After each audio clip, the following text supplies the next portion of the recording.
نحمدہ و نصلی علی رسولہ الکریم۔ عزیزان محترم، میں Muhammad Aslam Dadi, chairman liberal party Pakistan, آپ سے مخاطب ہوں اور آپ دیکھ رہے ہیں liberal party Pakistan YouTube channel. عزیزان محترم، مذہب زندگی گزارنے کے راستہ کو کہتے ہیں، یعنی کہ وے آف لائف یا موڈ آف لائف۔ عزیزان محترم، مذہب کی دو اقسام ہیں، نمبر ایک الہامی مذہب، نمبر دو غیر الہامی مذہب۔ الہامی مذہب وہ ہیں جن میں اقتدار اعلیٰ کی باغ ڈور کسی غیبی طاقت کے ہاتھ میں ہوتی ہے، جیسا کہ اسلام میں یہ طاقت خدا تعالیٰ کے ہاتھ میں ہے، یہودیت میں یہ طاقت گاڈ کے ہاتھ میں ہے، عیسائیت میں یہ طاقت بھی گاڈ کے ہاتھ میں ہے، ہندو مت میں یہ طاقت بھگوان کے پاس ہے، جبکہ سکھ مت میں اقتدار اعلیٰ کی یہ طاقت رب کے پاس ہے۔ سو عزیزان محترم، غیر الہامی مذاہب وہ ہیں جو دنیا کے انسان، جو ذہین ترین لوگ ہیں، جو قابل ترین لوگ ہیں، جو بڑے باصلاحیت لوگ ہیں، وہ خود بناتے ہیں، وہ خود تخلیق کرتے ہیں ان کو۔ ان میں کسی غیبی طاقت کا تصور نہیں ہوتا۔ ان میں یہ جو اقتدار اعلیٰ کی طاقت ہے وہ یا تو عوام الناس کے ہاتھ میں ہوتی ہے، یا کسی پارٹی کے ہاتھ میں ہوتی ہے، یا کسی جماعت کے ہاتھ میں ہوتی ہے، یا کسی بادشاہ کے ہاتھ میں ہوتی ہے، یا کسی آمر کے ہاتھ میں ہوتی ہے یہ طاقت۔ ان مذاہب میں ہمارے سامنے جو مذاہب ہیں اس وقت وہ ہیں liberalism, socialism, communism, feudalism, capitalism, اسی طرح فاشزم، بادشاہت اور آمریت وغیرہ۔ سو عزیزان محترم، آج 21ویں صدی میں انسانی طبقات کے درمیان جو کھینچا تانی ہمیں نظر آ رہی ہے، مڈ بھیڑ نظر آ رہی ہے، لڑائی جھگڑے، تو تکار، دنگے فساد اور جنگ و جدل جو ہمیں نظر آ رہا ہے، اس حقیقت کا بین ثبوت ہے کہ یہ مذکورہ تمام کے تمام مذاہب، خواہ یہ الہامی ہیں یا غیر الہامی، جی ہاں، آج یہ اس پوزیشن میں نہیں ہیں کہ انسانوں کے سماجی مسائل حل کر سکیں، یا سادہ لفظوں میں ہم یوں کہیں گے کہ یہ تمام کے تمام مذاہب آج کے انسان کے سماجی مسائل حل کرنے میں باوجود ناکام ہو چکے ہیں۔ الہامی مذہب کو تو ان کے پیروکاروں نے اپنے ذاتی مقاصد کے لیے چیر پھاڑ کر مختلف فرقوں میں بانٹ لیا ہے، اور جو غیر الہامی مذاہب ہیں ان کو بھی طاقتور حلقوں نے اپنی چیرادستیوں کے لیے، اپنی چیرادستیوں کے ذریعے،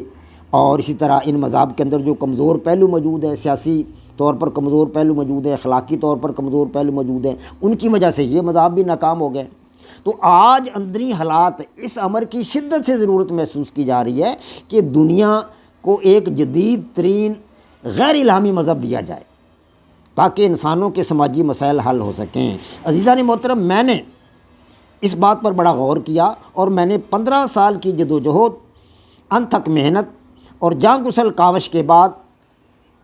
ایک جدید ترین غیر الہامی مذہب جدلیاتی لبرلزم تخلیق کیا ہے۔ میں نے اپنا یہ غیر الہامی جدید ترین مذہب 3 کتابوں کی صورت میں آپ لوگوں کے سامنے پیش کیا ہے۔ نمبر 1 جدلیاتی لبرلزم، نمبر 2 لبرل نظام حیات، اور تیسری کتاب ہے لبرل نظام حکومت۔ سو عزیزان محترم، آج جو پروگرام میں آپ کے سامنے پیش کر رہا ہوں یہ میری کتاب جدلیاتی لبرلزم کا ایپیسوڈ نمبر 86 ہے۔ ایپیسوڈ نمبر 86 آپ کے سامنے پیش کر رہا ہوں۔ اس ایپیسوڈ میں آپ کے سامنے لبرلزم کی خوبیاں بیان کر رہا ہوں۔ آپ کو پتہ ہے کہ پچھلے چند ایپیسوڈ کے ذریعے میں آپ کے سامنے لبرلزم کی خوبیاں رکھ رہا ہوں، اور آج لبرلزم کی خوبیوں کا پارٹ نمبر 13 آپ کے سامنے رکھ رہا ہوں، اور ایپیسوڈ نمبر 86 یعنی 86 ہے۔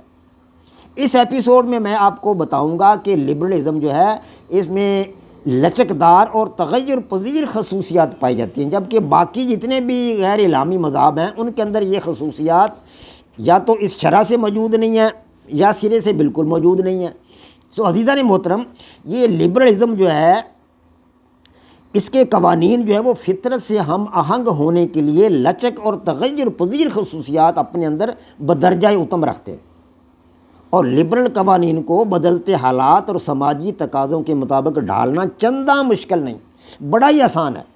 اس سلسلہ میں لبرل مفکرین میں کوئی باہمی نہ تو تضاد پایا جاتا ہے اور نہ ہی ان کے درمیان کوئی عنایت پائی جاتی ہے کہ کوئی ایک اس کو کہے کہ یہ تو لچکدار اور تغیر پذیر ہیں، دوسرا کہے کہ نہیں ہے۔ ایسی بات نہیں ہے۔ لبرل مفکرین کے درمیان کسی قسم کی کوئی عنایت نہیں ہے اور اس سلسلہ میں کسی قسم کا کوئی تضاد نہیں ہے۔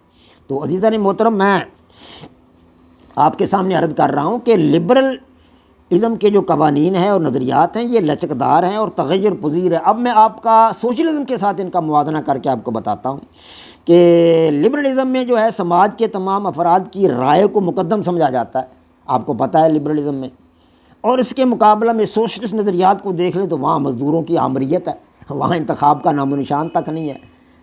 ہاں جی، لبرلزم میں انتخابات کروائے جاتے ہیں، جبکہ سوشلزم میں مزدوروں کی آمریت قائم کرنے کے لیے زبردستی کی جاتی ہے، یہاں عام لوگوں کی رائے لی جاتی ہے، انتخابات کروائے جاتے ہیں۔ ہاں جی، لبرلزم میں جو ہے عام آدمی کی فلاح و بہبود کے لیے کام کیا جاتا ہے، جبکہ سوشلزم میں عام آدمی کی فلاح و بہبود کے لیے کچھ نہیں کیا جاتا، قوم کی فلاح و بہبود کے لیے کام کیا جاتا ہے، قوم کی فلاح و بہبود کو سامنے رکھا جاتا ہے۔ اسی طرح یہ جو ہے اپنا لبرلزم، اس میں شخصی اور شہری آزادیوں کو فروغ دیا جاتا ہے، جبکہ سوشلزم میں شخصی اور شہری آزادیوں کا کوئی تصور ہی نہیں ہے، قوم کا تصور ہے، پوری قوم کا تصور ہے۔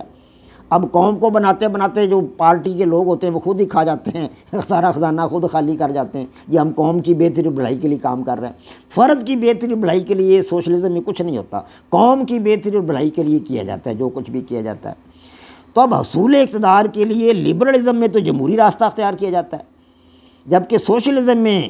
خونی راستہ اختیار کیا جاتا ہے۔ سوشلسٹ حضرات یہ کہتے ہیں کہ انقلاب لاؤ اور لوگوں کو قتل و غارت گری کر کے مار دو ان کو، ہاں جی، لاکھوں لوگوں کو مارنا پڑے تو مار دو، قتل و غارت گری کر کے، جنگ و جدل کر کے، اور لوگوں کو ختم کر کے جو ہے وہ انقلاب لاؤ اور خونی انقلاب لا کر سوشلزم کو نافذ کر دو۔ جبکہ لبرل نظریات جو ہیں وہ اس کے برعکس ہیں، وہ کہتے ہیں ہم تو انتخابات کروائیں گے، عوام کی رائے لیں گے، عوام جس طرف کہیں گے، جس کو منتخب کریں گے اسی کو آگے لائیں گے۔ یہ لبرل نظریات ہیں۔ تو لبرل نظریات گویا کہ جو ہیں یہ لچکدار ہیں اور تغیر پذیر ہیں، اور سوشلسٹ نظریات جو تھے چونکہ ان کے اندر مطلب ہے تغیر پذیری نہیں تھی، تو ہم یہ بھی جانتے ہیں کہ جو ٹھوس نظریات ہوتے ہیں وہ ہمیشہ ایک ہی حال پر رہتے ہیں اور ایک ہی حال پر رہنے کا تقاضا کرتے ہیں۔ یہی وجہ تھی کہ سوشلسٹ نظریات زمانے کے بدلتے ہوئے حالات کا ساتھ نہ دے سکے۔ جی ہاں، اور سوشلسٹ ریاستیں جو تھیں وہ ایک ایک کر کے منہدم ہو گئی، اور یہ نظریات پہلے ایک ایک کر کے پئی مردہ ہوئے اور بعد ازاں ٹوٹ پھوٹ کا شکار ہو گئے، اور جو ریاستیں تھیں سوشلسٹ ریاستیں تباہ و برباد ہو گئی۔ کہاں عراق، کہاں ہے شام، لیبیا، یہ سوشلسٹ ریاستیں تھیں۔ رشیا اور چائنا زندہ ہیں تو وہ ان کی ذرا معیشتیں مستحکم ہیں اور ان کی آبادی بھی بہت زیادہ ہے۔ اب چائنا کی آبادی اس دنیا میں سب سے زیادہ ہے اور رشیا کی آبادی بھی 40 کروڑ سے ابو ہے۔ تو عزیزان محترم، اب جو لبرل نظریات ہیں وہ لچک پذیر نظریات ہونے کی وجہ سے وقت کے ساتھ ساتھ نیا انداز اختیار کر لیتے ہیں، نیا ڈھنگ اختیار کر لیتے ہیں، نیا رنگ اختیار کر لیتے ہیں اور نئی شکل و صورت اختیار کر لیتے ہیں، اور اس مقصد کے لیے وہ باصلاحیت ہوتے ہیں۔ سو پتہ چلا کہ لبرل نظریات لچکدار اور تغیر پذیر خصوصیات کے حامل ہیں، جبکہ ان کے مقابلہ میں دیگر جو غیر الہامی مذاہب ہیں ان کے نظریات جو ہیں وہ لچکدار اور تغیر پذیر خصوصیات کے یا تو سرے سے حامل ہی نہیں ہیں، یا اگر ہیں تو وہ بہت کم شرح میں۔ وما علینا الا البلاغ۔ پاک فوج زندہ باد، پاکستان پائندہ باد۔